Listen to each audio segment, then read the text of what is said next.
আসসালামু আলাইকুম। আজ আমি আপনাদের মাঝে আরও একটি রেসিপি নিয়ে এসেছি। আমার রেসিপিটা শুরু থেকে শেষ পর্যন্ত দেখবেন। আজকে আমি তৈরি করে দেখাবো সহজ পদ্ধতিতে মুরগির মাংস রান্না। প্রথমে আমি চুলায় একটি কড়াই বসিয়ে দিব। পরিমাণ মতো কড়াইতে তেল দিয়ে দিব। তেল গরম হয়ে আসলে দিয়ে দিব পেঁয়াজ কুচি। পেঁয়াজ কুচি নেড়ে চেড়ে ভালো করে নরম হয়ে আসা পর্যন্ত অপেক্ষা করব। এরপর দিয়ে দিব লং, এলাচ, দারচিনি দিয়ে ভালো করে পেঁয়াজের সাথে নেড়ে চেড়ে ভেজে নিব। এরপর দিয়ে দিব 1 চামচ হলুদ গুঁড়া, 1 চামচ মরিচ গুঁড়া, 1 চামচ আদা বাটা, 1 চামচ রসুন বাটা দিয়ে ভালো করে নেড়ে চেড়ে আবারও মশলাগুলো কষিয়ে নেব।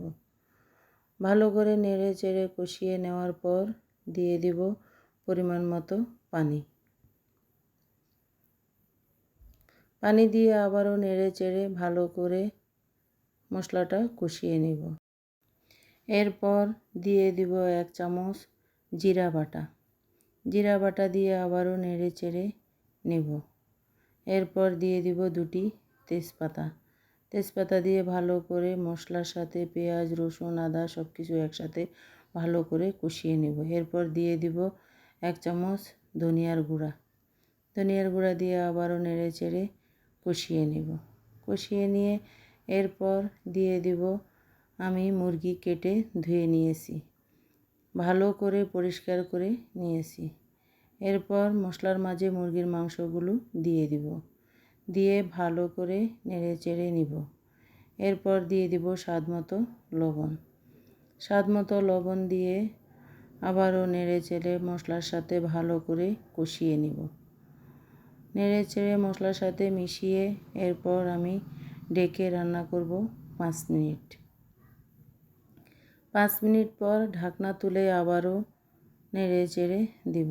এ পর্যায়ে আমার মাংস থেকে পানি উঠে এসেছে।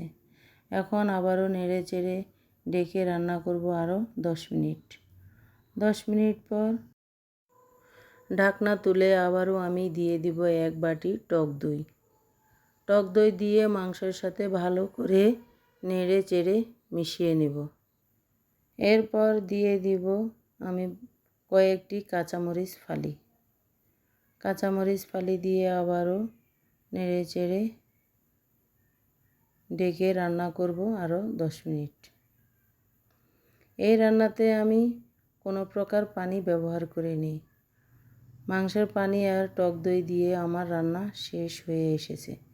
এরপর আমি দিয়ে দিব 1 চামচ গরম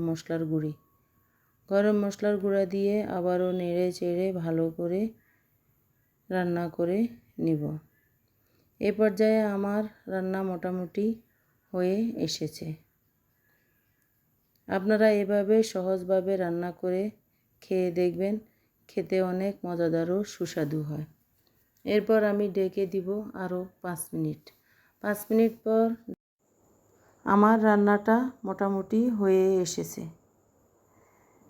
দেখেন দেখতে কতটা সুন্দর হয়েছে। এই পর্যায়ে আমি একটি বাটিতে তুলে আপনাদেরকে সার্ভ করে দেখাবো। আপনারা একবার হলো বাসায় ট্রাই করে খেয়ে দেখবেন। ভিডিওটি ভালো লাগলে লাইক, কমেন্ট, শেয়ার করে দিবেন। আল্লাহ হাফেজ।